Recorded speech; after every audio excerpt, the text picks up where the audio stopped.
नमस्कार, स्वागत है आपका आर्य न्यूज में। मैं हूं आपके साथ सुमन पाल।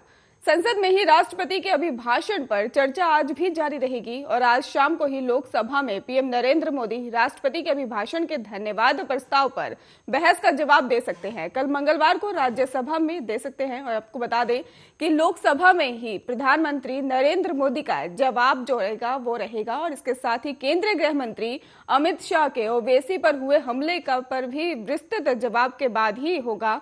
और सूत्रों ने बताया है कि बीजेपी ने ही अपने लोकसभा सांसदों से कहा कि वो सोमवार को संसद में मौजूद रहे। हालांकि इसमें चुनावी जिम्मेदारी संभाल रहे सांसद भी शामिल नहीं हैं और राज्यसभा में 3 दिनों का ही राष्ट्रपति के अभिभाषण पर चर्चा चल रही है। और इस चर्चा के दौरान ही सत्ता पक्ष से जुड़े सांसद जहां मोदी सरकार द्वारा चलाई जा रही योजनाओं और नीति को लेकर सरकार की पीठ थपथपा रहे हैं, वहीं विपक्षी पार्टी के सांसद सरकार की नाकामियों का जिक्र करते हुए सरकार को घेर रहे हैं। चर्चा पूरी होने के बाद प्रधानमंत्री नरेंद्र मोदी के अंत में सदन के सामने ही अपना वक्तव्य रखेंगे और संसद के वर्तमान बजट सत्र के पहले सप्ताह के दौरान ही आपको बता दें कि राज्यसभा में 100% कामकाज हुआ है और इस दौरान ही राष्ट्रपति के अभिभाषण पर धन्यवाद प्रस्ताव पर चर्चा हुई और इसका जवाब प्रधानमंत्री नरेंद्र मोदी की ओर से मंगलवार को दिए जाने की संभावना है। सभापति एम वेंकैया नायडू ने भी सदन के सुचारू से चलने की सराहना की और सदस्यों का आह्वान किया कि ये इस भावना को जारी रखें। अधिकारियों के अनुसार राज्यसभा में बजट सत्र के पहले सप्ताह में ही 15 घंटे और 17 मिनट की कार्य अवधि का भरपूर उपयोग किया और 100% कामकाज हुआ। राज्यसभा में राष्ट्रपति के अभिभाषण पर धन्यवाद प्रस्ताव पर चर्चा में अब तक 26 सदस्यों ने भाग लिया। अब तक कुल 7 घंटे और 41 मिनट की चर्चा हो चुकी है और सदन ने इसके लिए कुल 12 घंटे का समय तय किया है। सदन में कुल 15 गैर सरकारी विधेयक पेश किए गए।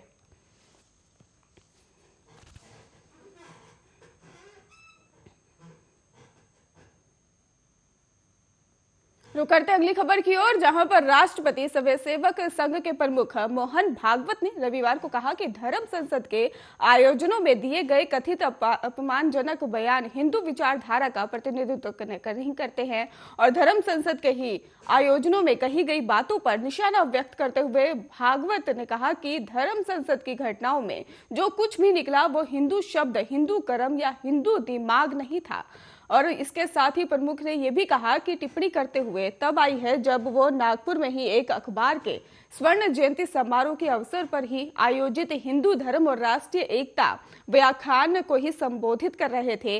भागवत ने कहा कि हिंदुत्व एक वाद नहीं है, हिंदुत्व का अंग्रेजी अनुवाद हिंदू नेस है। आरएसएस के प्रमुख ने बताया है कि इसका उल्लेख सबसे पहले गुरु नानक देव ने किया था और इसका उल्लेख रामायण महाभारत में नहीं है।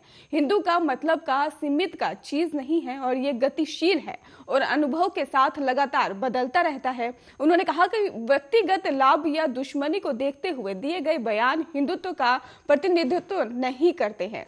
संघ प्रमुख ने यह भी कहा कि आरएसएस या जो वास्तव में हिंदू का ही पालन करते हैं वे इसके गलत अर्थ के विश्वास नहीं करते हैं। उन्होंने कहा कि संतुलन विवेक सभी के प्रति आत्मीयता के ही हिंदुत्व का ही प्रतिनिधित्व करती है और गौरतलब है कि विशेष रूप से ही हरिद्वार और दिल्ली में ही धर्म संसद की घटनाओं में ही धार्मिक नेताओं द्वारा दिए गए कथित भड़काऊ भाषणों के कारण विवाद को जन्म दिया था।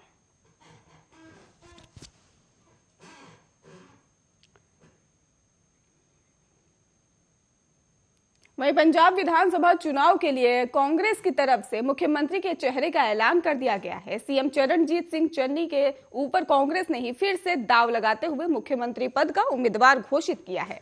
राज्य में 20 फरवरी को वोटिंग होने जा रही है और इस बीच पार्टी के ही तरफ से नया कैंपेन सॉन्ग भी जारी किया गया है और करीब 3.25 मिनट के इस वीडियो में राज्य के मुख्यमंत्री चरणजीत सिंह चन्नी समाज के सभी वर्ग के लोगों के साथ मिलते हुए दिखाए जा रहे हैं और गाने का बोल है चन्नी करदा मसले हल। वीडियो में कहा जा रहा है कि रेता और बिजली सस्ती किए जा रहे हैं। 5 साल अगर वे फिर आ गए तो फिर पंजाब को अच्छे से रखेंगे। गौरतलब है कि इससे पहले राहुल गांधी ने ऐलान करते हुए कहा था कि पंजाब के मौजूदा मुख्यमंत्री चरणजीत सिंह चन्नी ही राज्य में ही कांग्रेस के सीएम पद का चेहरा होंगे, और जिसके बाद से ही सीएम चरणजीत सिंह चन्नी ने कांग्रेस हाईकमान और पंजाब के लोगों का शुक्रिया अदा किया है। पंजाब के मुख्यमंत्री चरणजीत सिंह चन्नी ने कहा कि मुझे पर भरोसा करने के लिए मैं कांग्रेस हाईकमान और पंजाब के लोगों का तहे दिल से शुक्रिया अदा करता हूं। जैसा कि आपने हमें पिछले 111 दिनों में ही पंजाब को आगे ले जाने के लिए इतनी मेहनत करते देखा, और मैं आपको पंजाब और पंजाबियों को नए जोश और संप्रण के साथ ही प्रगति के पथ पर ही ले जाने का आश्वासन दे रहा हूं। और इसके साथ ही कहा कि फिलहाल कांग्रेस की ओर से मुख्यमंत्री का चेहरा पर से ही पर्दा उठाए जाने पर सिद्धू नहीं। चन्नी से कहा कि चन्नी साहब ताली ठोको। ये सुनकर चन्नी ने उठकर सिद्धू को गले लगा लिया। नवजोत सिंह सिद्धू के भाषण के दौरान ही चरणजीत सिंह चन्नी ने और सिद्धू को एक दूसरे से गले मिलते ही देखा गया, और सिद्धू ने शेर पढ़कर ही राहुल गांधी की तारीफ भी की है। उनका कहना है कि वो काफी अच्छे नेता है जो उन्होंने एक दलित गरीब को मुख्यमंत्री बनाया।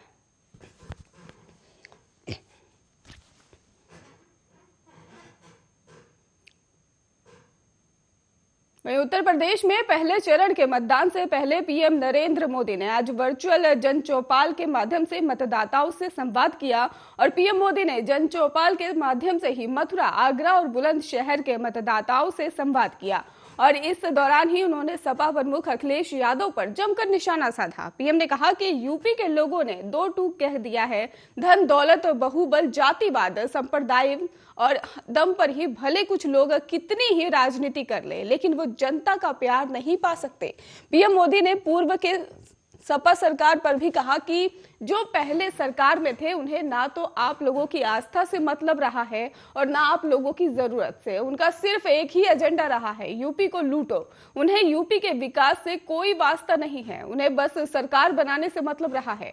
और पीएम ने सपा सरकार ने दौरान अपराध को लेकर भी आलोचना की है। उन्होंने कहा कि पिछली सरकार में अपराधियों के हौसले इतने बुलंद थे कि इस दौरान हाईवे पर गाड़ी रोककर गाड़ियों से लूटपाट की जाती थी, और बीच हाईवे पर ही महिलाओं बेटियों के साथ क्या होता था और बुलंदशहर के लोग ये अच्छी तरह से जानते हैं। अब उत्तर प्रदेश में ही घरों दुकानों पर अवैध कब्जे होना आम बात थी, और इसके साथ ही पीएम मोदी ने कहा कि सपा सरकार ने ही दौरान पलायन जो था वो भी लेकर सवाल खड़े किए हैं। उन्होंने कहा कि लोग अपना घर छोड़कर पलायन को मजबूर होते थे।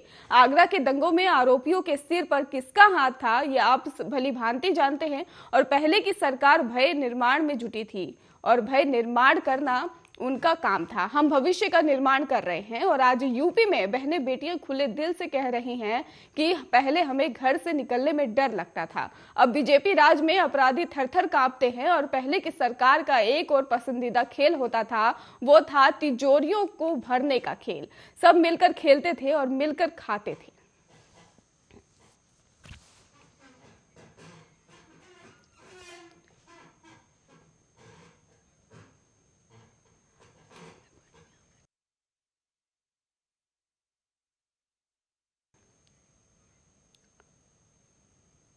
मेरठ दक्षिण से भाजपा प्रत्याशी सोमेंद्र तोमर के पक्ष में ही चुनाव प्रचार करने पहुंचे यूपी के उप मुख्यमंत्री केशव प्रसाद मौर्य।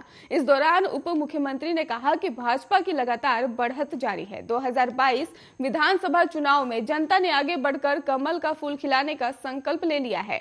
यूपी की जनता को पता है कि यदि भाजपा सत्ता में आएगी तो गुंडागर्दी नहीं चलेगी, अपहरण का उद्योग नहीं चलेगा, और बम और तमंचा बनाने की फैक्ट्री नहीं चलेगी। यूपी की जनता को पता है कि भाजपा तो विकास, रोजगार और सबका साथ सबका विकास है। सपा गठबंधन का प्रत्याशी हिंदू गर्दी की बात कर रहा है, इसका जवाब आप ईवीएम पर बटन दबा कर दीजिए।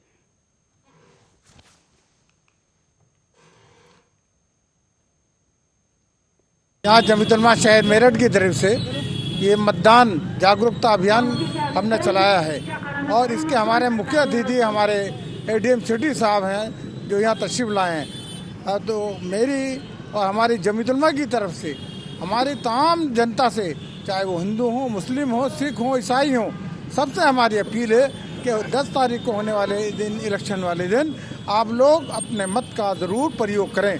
मत का जो है बहुत इम्पोर्टेंट है, ये आपकी बहुत है। सारे काम छोड़ दो, पहले वोट दो, खाना बाद में खाओ, पहले वोट डाल के आओ।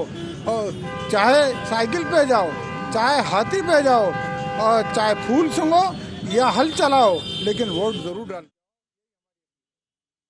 मेरठ शहर विधानसभा में बसपा प्रत्याशी हाजी दिलशाद शौकत और एक अन्य प्रत्याशी के खिलाफ आचार संहिता का मुकदमा दर्ज हुआ है। आपको बताते चले कि विधानसभा चुनाव को लेकर तमाम पार्टियों के प्रत्याशी चुनाव प्रचार में दिन रात जुटे हैं, लेकिन वहीं निर्वाचन आयोग की ओर से चुनाव प्रचार हेतु गाइडलाइन जारी की गई है। वहीं कुछ प्रत्याशी गाइडलाइन का उल्लंघन करते हुए चुनाव प्रचार में जुटे हैं, जिस पर जिला प्रशासन ने ऐसे प्रत्याशियों के खिलाफ कड़ी कार्रवाई करते हुए शहर विधानसभा बसपा प्रत्याशी हाजी दिलशाद शौकत और एक अन्य प्रत्याशी के खिलाफ कोतवाली थाने में ही आचार संहिता का उल्लंघन करने पर मुकदमा दर्ज किया है। साथ ही सीओ कोतवाली अरविंद चौरसिया ने जानकारी देते हुए बताया कि मुकदमा दर्ज होने वाले प्रत्याशियों को चेतावनी दी गई है, अगर आगे भी कोई इन प्रत्याशियों का द्वारा उल्लंघन किया जाने वाला मामला सामने आता है तो कड़ी से कड़ी कार्रवाई की जाएगी।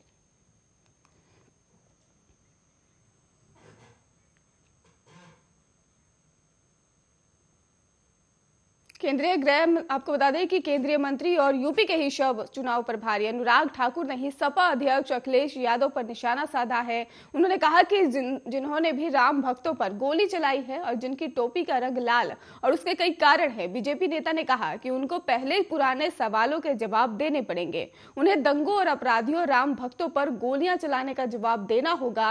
उन्होंने पूछा कि क्या अखिलेश यादव उसका जवाब दे पाएंगे। अनुराग ठाकुर ने कहा कि ये लाल टोपी लूट लिया यूपी, इसे प्रदेश की जनता जानती है। अनुराग ठाकुर ने यह भी कहा कि अखिलेश कब टिकट देते हैं, कब काट देते हैं, पता नहीं किसी को, और नाम किसी का आता और पर्चा भरने कोई और जाता। एक ऐसा ही दल है जो टिकट तय नहीं कर पा रहा है। उन्होंने कहा कि सपा गठबंधन में दरारें हैं। उन्होंने कहा कि बीजेपी जाति धर्म के नाम पर टिकट की बात नहीं करती है। बीजेपी नेता ने कांग्रेस पर निशाना साधते हुए कहा कि 10 साल में आंतरिक से ही पाताल तक लूट करने में कांग्रेस आगे रही और उसमें कई जेल गए, अधिकतर अभी बेल पर है, और कांग्रेस के समय कई लोगों को 10 और 18 रुपए पेंशन मिलती थी।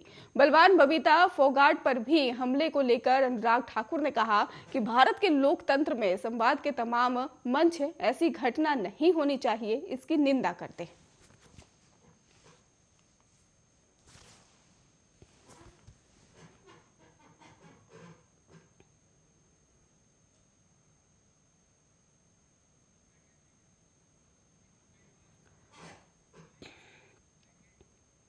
भारतीय सिनेमा की सर्वश्रेष्ठ गायिका लता मंगेशकर की किसी परिचय की मोहताज नहीं है। दर्शकों से उन्हें गाए जाने लोगों के मन में एक खास जगह बनाती आई हैं और जीवन के लाखों उतार चढ़ाव का सामना करने वाली लता मंगेशकर कोरोना से जीवन की लड़ाई हार गई और 92 साल की उम्र में उनका निधन हो गया। कोरोना काल ने एक और खूबसूरत शख्सियत को हमसे छीन लिया, पर उनकी यादें हमेशा ताजा रहेंगी।